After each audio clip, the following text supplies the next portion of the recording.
nombre es Stephanie. Y yo soy Junior. Sean bienvenidas y bienvenidos. Continuamos aquí en Aprendo en Casa, una iniciativa del Ministerio de Educación. Este programa está dirigido a toda la promo 2020, o sea, la gente de quinto de secundaria. Pero por supuesto ya saben que pueden sumar a la tía, al papá, al abuelito, a la mamá y a toda la familia que quiera seguir aprendiendo en casa. Pues como saben, para aprender no hay límite de edad y sobre todo siempre estamos en constante proceso de aprendizaje. Cada día, en cada momento. Cuando uno nace, comienza a aprender y muchas cosas las aprendemos por imitación. Aprendemos con la familia, en la escuela, en la casa, en el barrio, en la comunidad, en las calles y en los diferentes espacios en los que vivimos y estamos. Este programa quiere reflexionar sobre tu propio aprendizaje, tus avances, tus logros y también tus dificultades, por supuesto. Es muy importante que puedas identificar qué aspectos necesitas mejorar y cómo puedes hacerlo. Y resulta que Aprendo en Casa nos ayuda a desarrollar eso que nos viene fácil y también lo que no nos viene tan fácil. Pero igual uno tiene que saber, como las tablas de multiplicar, por ejemplo. Tenemos que pensar también en ciertas cosas un poco personales. ¿Qué estrategias usa cada quien para aprender? ¿Y con qué estrategias uno se siente mejor y alcanza más fácilmente lo que quiere? Bueno, pues hoy vamos a pensar sobre nuestro propio desempeño y nuestro aprendizaje. O sea, cada uno en su cada uno. Y hoy nos va a ayudar la profesora María Rodríguez. Bienvenida, profesora. Gusto de verla, profesora, y muchísimas gracias por estar aquí con nosotros. Hola Stephanie, hola Junior, qué gusto estar con ustedes.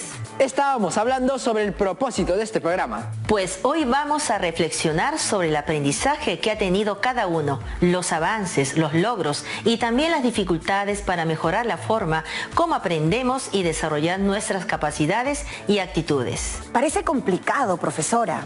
Y, como sugirió la profesora, es algo muy personal. Volveremos a un tema que ya hemos trabajado.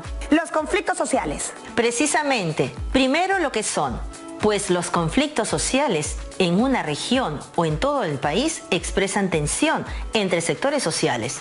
Siempre es un asunto público y lo que obviamente hace falta es proponer y luego ejecutar soluciones. Y tu reto ahora es reflexionar sobre tus aprendizajes en el desarrollo de la competencia, convive y participa democráticamente en la búsqueda del bien común.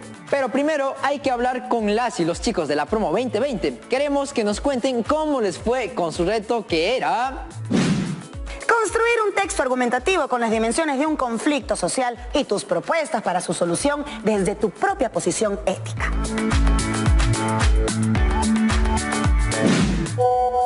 Uy, justo nos están llegando varios mensajes de estudiantes que quieren compartirnos su experiencia de trabajo. ¿Les parece si los escuchamos? Claro que sí, escuchémoslos. Hoy tenemos con nosotros a Abigail de Lima, a Camila de Lambayeque y a Nicolás del Callao. Bienvenidas y bienvenidos, chicas y chicos. Hola. Hola, Stephanie. Hola. A ver, vamos con las preguntas, chicas y chicos. ¿Cómo les fue con el cumplimiento del reto de construir un texto argumentativo? A veces no es fácil hablar sobre las dimensiones de un conflicto social. El generar debates puede ser una solución para los conflictos y no llevarlos a la violencia. Los conflictos sociales son temas muy complejos y delicados, que a veces pueden llegar a generar discrepancias y que no todos estén de acuerdo. ¿Qué dificultades encontraron? Mi texto trató sobre la delincuencia, un tema muy delicado. Mi dificultad fue dudar sobre algunas fuentes en donde estaba investigando, ya que me gusta que mi trabajo esté bien hecho. Camila, cuéntame qué realizaste para proponer salidas al conflicto. ¿Con quiénes conversaste? Lo primero que llegué a hacer fue investigar e indagar más formas cómo solucionar este problema que se vio ocasionado al llegar a instalar un nuevo hospital para los pacientes de COVID-19, por lo cual los pobladores no estaban de acuerdo. Y la mejor forma que yo había llegado a investigar fue en realizar una mesa redonda para que ambas partes tengan sus opiniones y lleguen a un acuerdo para que ambos salgan beneficiados. A ver, Abigail, ¿qué revisaste y qué leíste? Para mi texto argumentativo revisé la ley 27470 del vaso de leche para añadir a mi texto argumentativo. Muchas gracias, chicas y chicos, por sus respuestas. Los abrazamos a la distancia. Bueno, profesora, por lo que nos cuentan no ha sido nada fácil, ¿no? Y puedo comentar que para mí tampoco lo fue. Esos temas siempre son muy complejos. Así es, a mí se me vinieron todos los diferentes conflictos que se dan, desde los pequeños hasta los más grandes. Junior, una pregunta. Sí, Steph, dime. ¿A ti te queda clara la definición de conflicto que da la Defensoría? Sí, totalmente, Stephanie. Me alegro, porque hay que escoger algo que de verdad sea un conflicto por solucionar, por lo menos en casa y en un papel. Igual es muy importante. Es entrenamiento para la vida. Hay que pensar en las dimensiones que tiene el conflicto. Yo, para proponer salidas al conflicto, conversé con mi familia. ¿Tú hiciste lo mismo, Stephanie? Sí, y en verdad fue un muy buen debate porque había diferentes posiciones. Es que hacer un debate así ayuda a la hora de redactar los argumentos de una y otra parte y, por supuesto, las posibles soluciones. Sin violencia, por supuesto. Por supuesto que sin violencia, profesora. Una solución violenta nunca soluciona nada. Muy cierto. Pero antes de escribir mi texto, yo comenzaría dibujando un cuadro para precisar la información que necesito. La pondría siguiendo esta conocida pauta.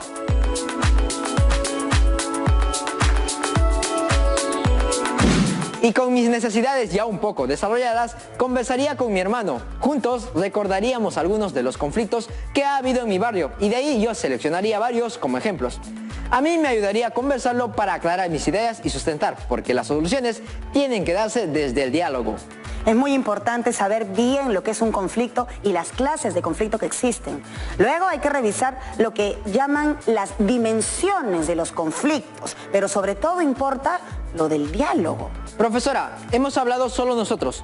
¿Podemos escuchar sus comentarios? Claro que sí. Este programa es para reflexionar sobre los aprendizajes, para que vayan mejorando. Un primer punto es ver cómo ustedes dos plantean dos estilos diferentes, pero han dado ambos los mismos pasos para volver a lo que significa un conflicto. Veamos qué decía el programa sobre lo que es un conflicto.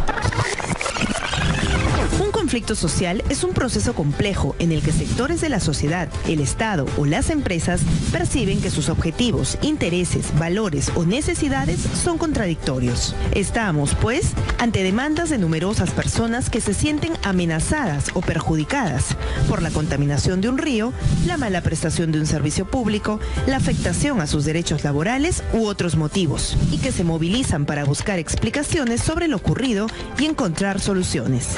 Pero cuidado, el conflicto debe ser adecuadamente canalizado para evitar que surja la violencia.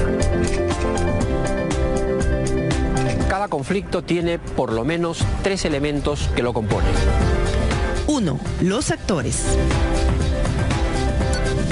Son aquellos cuyos intereses están directamente enfrentados.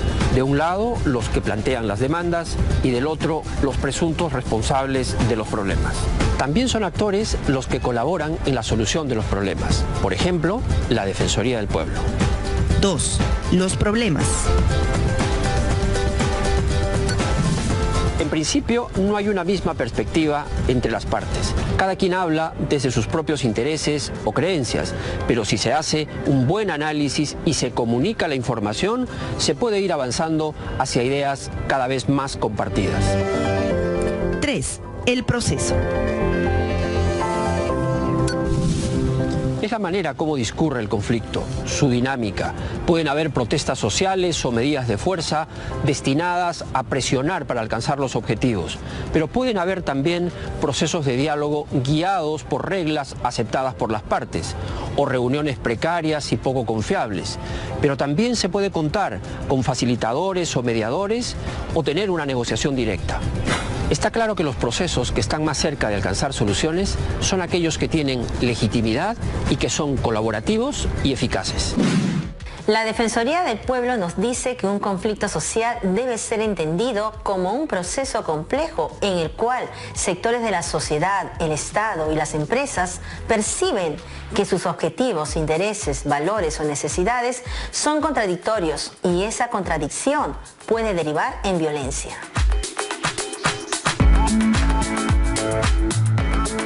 ¡Qué importante! ¿Cómo intervienen los intereses de grupos distintos? ¿Cómo se puede evitar la violencia? También eso de la variedad de los que intervienen, cada uno hablando desde su punto de vista. Y cada conflicto con su propia dinámica y parece que sí hay mecanismos para solucionar conflictos dialogando. Por supuesto, pero sigamos. ¿Se han dado cuenta de que ustedes dos han planteado dos formas de empezar a tratar el tema?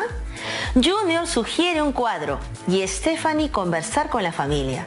Es que cada persona tiene su propio estilo de aprendizaje, aunque también se dan aspectos comunes. Lo importante es que cada quien descubra cómo aprende mejor, qué estrategias o qué recursos le ayudan más a aprender durante toda su vida, no solo cuando estamos en escuela. Recordemos que el aprendizaje no tiene límites, siempre estamos en constante aprendizaje. Interesante cómo el método es distinto, pero ambos resultados serían equivalentes. Y eso que este tema es complejo. Miren, las preguntas a formular son: ¿qué es un conflicto social? ¿Es lo mismo conflicto y violencia? ¿Cuál es la diferencia? ¿Quiénes participan en un conflicto social? ¿Por qué surgen los conflictos sociales? ¿Cómo y por qué solucionarlos en forma pacífica? El conflicto es parte de la vida y es una oportunidad de conocer los intereses de todas las partes y fortalecer vínculos para dialogar y tomar acuerdos. La dimensión ética da los límites para concertar la paz y resolver conflictos pacíficamente. Veamos los componentes del conflicto. Componentes necesarios para la ocurrencia de un conflicto. Estos son: el desencuentro entre dos o más actores que tienen el mismo objetivo y que consideran que la participación del otro se interpone en la consecución de su objetivo. La sensación de que solo enfrentándose y desplazando al otro se podrá conseguir el objetivo deseado, valiéndose de todos los medios, incluyendo informales y violentos. Esto involucra resistencia y rechazo al diálogo, concertación y toda clase de acuerdos. La conducta discordante de un actor social, por ejemplo, los ciudadanos, contra otro, por ejemplo, alguna institución empresarial, lo que genera ansiedad en la organización social, es decir, entre cómo se organizan todos, y un entrampamiento en la gestión, que no puede funcionar regularmente si no se soluciona o transforma el conflicto. El conflicto escala por etapas. Cada etapa contribuye a que el conflicto se vuelva un problema mayor. Las personas involucradas se escuchan, se toleran, se comunican. Cada uno tiene un límite. ¿Hasta dónde es permisible que cada parte haga lo que hace? La Defensoría del Pueblo dice que la complejidad de los conflictos se determina por el número de actores que intervienen, la diversidad cultural, económica, social y política, las formas de violencia que se pueden presentar o la debilidad institucional, entre otros.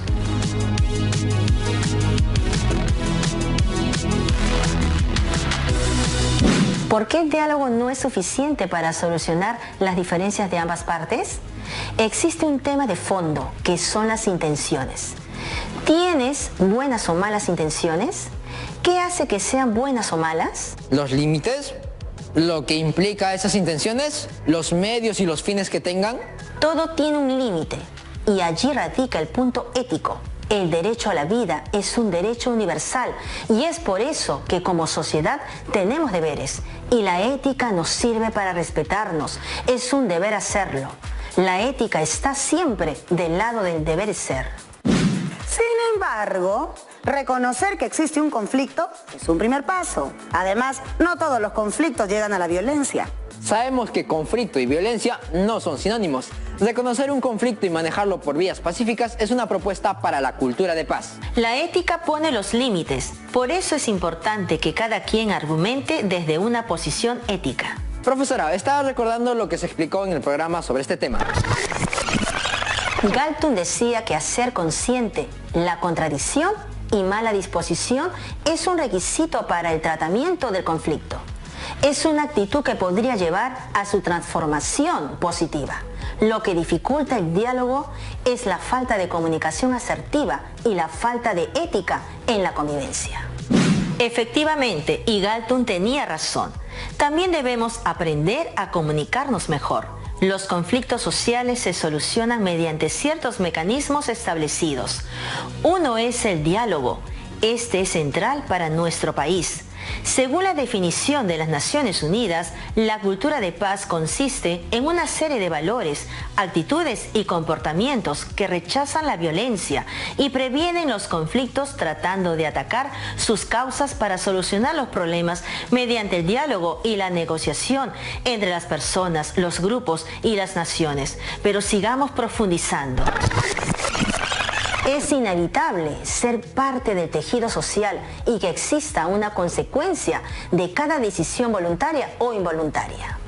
No se trata de hacer lo que quiero, porque eso tiene una consecuencia en otro u otros. Y en ti mismo, que también es importante. Construir una posición ética es expresión de autonomía, de preocuparnos por tener una posición argumentada para actuar en función de lo que consideramos correcto.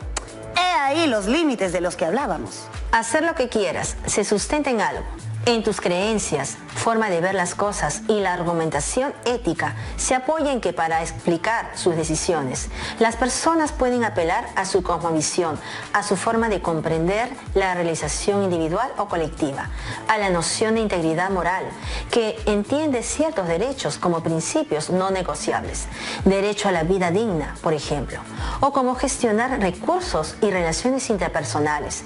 Estos son argumentos éticos.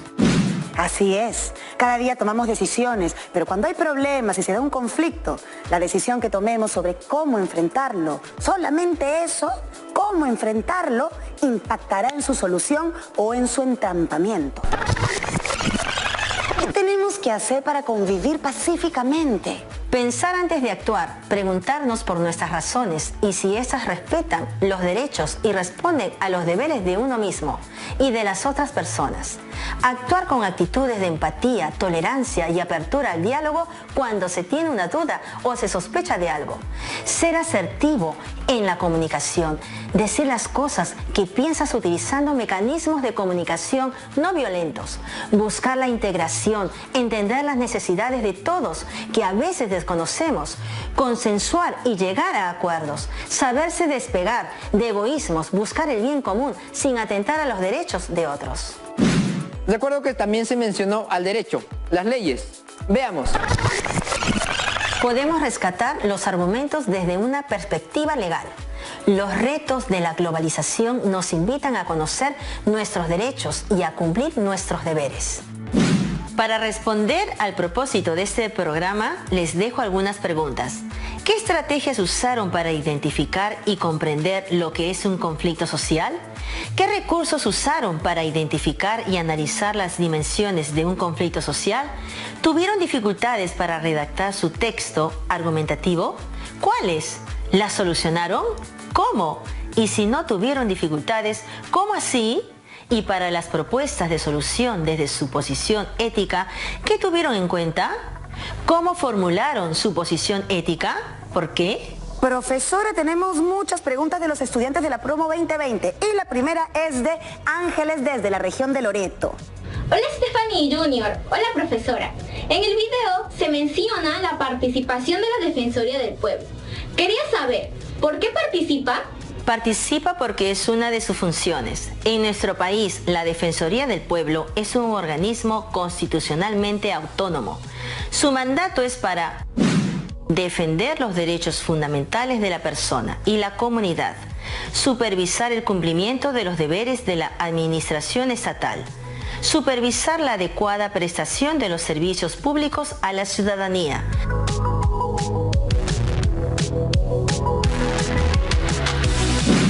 La Defensoría del Pueblo actúa con autonomía respecto de cualquier poder público o privado, en nombre del bien común y en defensa de los derechos de la ciudadanía.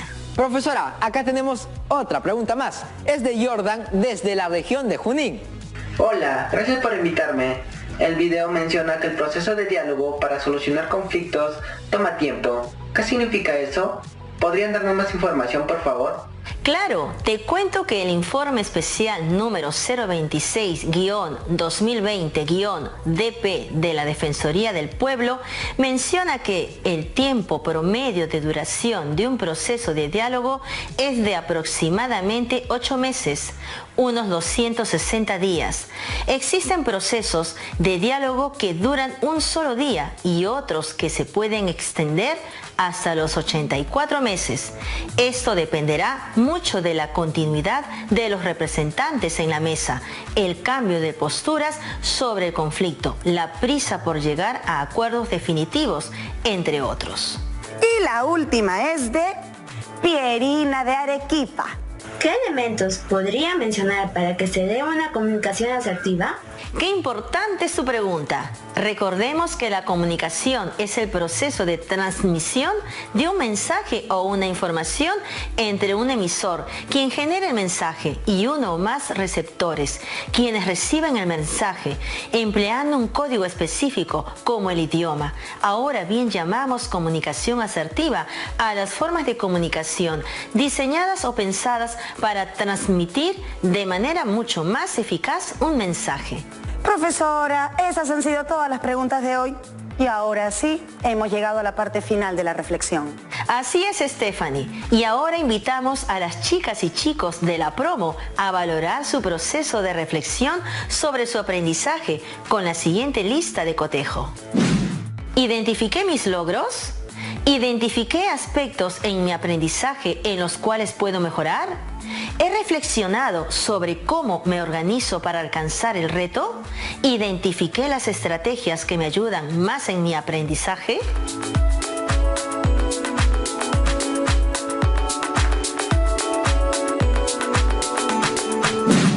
Ahora te toca a ti. Antes de iniciar tu reto, ten en cuenta, primero, ten a la mano un cuaderno u hojas de papel, lapicero o lápiz. Segundo, revisa tus apuntes sobre las reflexiones que has realizado en este programa. Y ahora sí, vamos con el reto. Redacta un texto con tu compromiso para mejorar tus aprendizajes en el desarrollo de la competencia. Convive y participa democráticamente en la búsqueda del bien común. Incluye en tu texto un párrafo donde expreses tus reflexiones sobre tus logros y otro párrafo sobre los aspectos en los que debes mejorar. Finalmente, escribe un párrafo para señalar cuáles acciones llevarás a cabo para mejorar tu aprendizaje.